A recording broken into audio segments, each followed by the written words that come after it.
Halo semuanya, kami dari kelompok 9. Saya Nur Ella sebagai pemateri pertama, dan ada Natasha sebagai pemateri kedua, dan Fatur Rahman sebagai pemateri ketiga. Nah, pernah nggak sih kalian kepikiran mengapa kita membeli produk tertentu? Dan bagaimana perasaan kita setelah pembelian itu? Hari ini kita akan bahas tuntas materi proses pembelian dan perilaku pasca pembelian. Baik, langsung aja ke materinya. Kita mulai dari pertanyaan paling mendasar. Apa itu perilaku konsumen?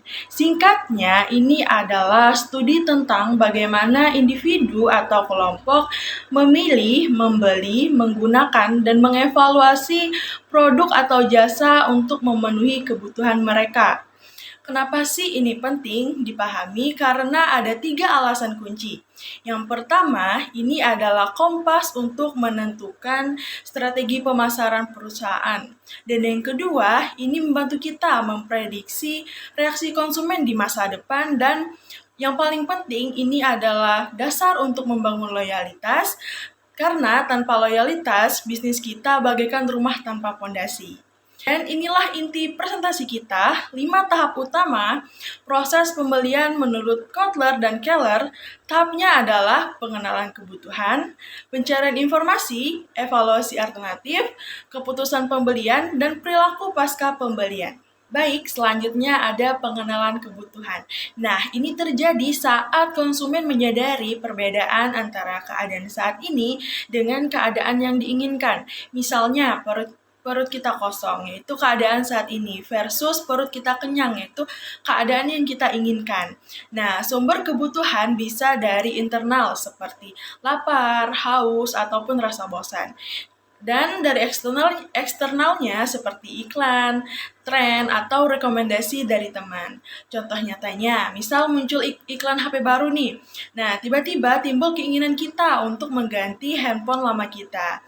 Nah, kira-kira begitu flash disknya. Selanjutnya, kita akan masuk ke tahap pencarian informasi yang akan dijelaskan oleh Natasha. Oke teman-teman, tahap kedua itu ada pencarian informasi. Setelah kita sadar, kita mulai cari informasi. Sumbernya juga ada 2, internal dan eksternal. Seberapa banyak kita mencari? Itu tergantung 3 hal. Yang pertama, tingkat resiko. Yang kedua, itu ada kompleksitas produk. Dan yang ketiga adalah pengalaman sebelumnya. Contohnya, sebelum coba kita mencari restoran baru. Nah, pastinya kita cari review makanan dulu di TikTok kan. Nah, lanjut ke tahap ketiga, evaluasi alternatif. Nah, di sini kita sudah punya beberapa pilihan dan kita akan mengevaluasi mereka berdasarkan kriteria tertentu. Apa saja kriteria umum itu? Misalnya, saat mau beli motor, pasti kita membandingkan Honda, Yamaha, Suzuki untuk melihat mana yang paling pas di kantong dan untuk kebutuhan juga.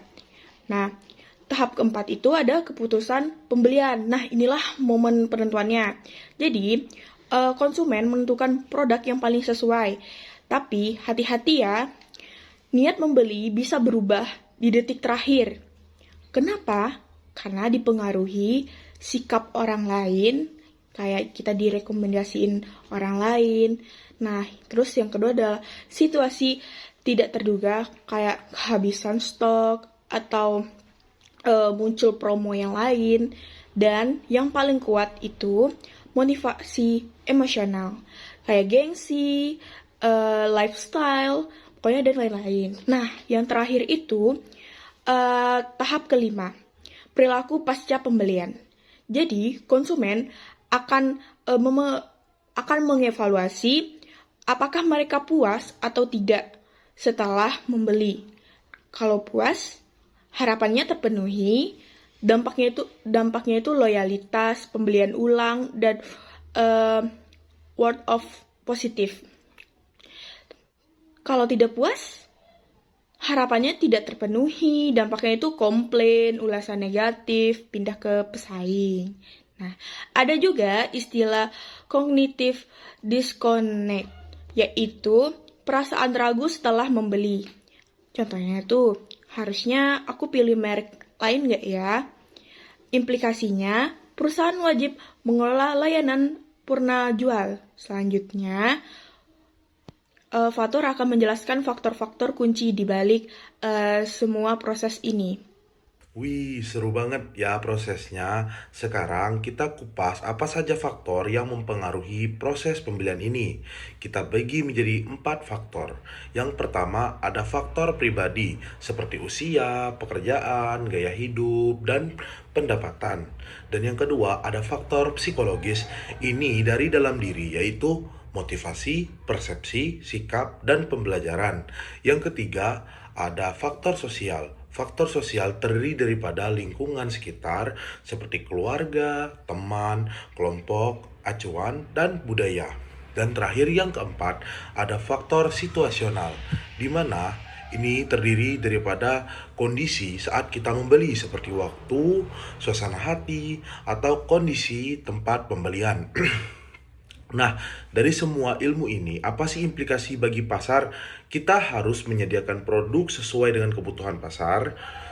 Yang kedua, ada memberi informasi yang jelas dan mudah diakses. Ketiga, membangun brand image yang kuat dan memberi pelayanan purna jual seperti garansi dan customer service. Dan yang paling krusial, membangun loyalitas pelanggan dengan membership, diskon, atau hadiah, serta mengelola review dan feedback di sosial media. Sampailah kita di kesimpulan akhir, di mana proses pembelian itu berawal dari pengenalan kebutuhan, melewati 4 tahap, hingga berakhir di perilaku pasca pembelian. Kepuasan atau ketidakpuasan konsumen sangat menentukan loyalitas dan citra perusahaan.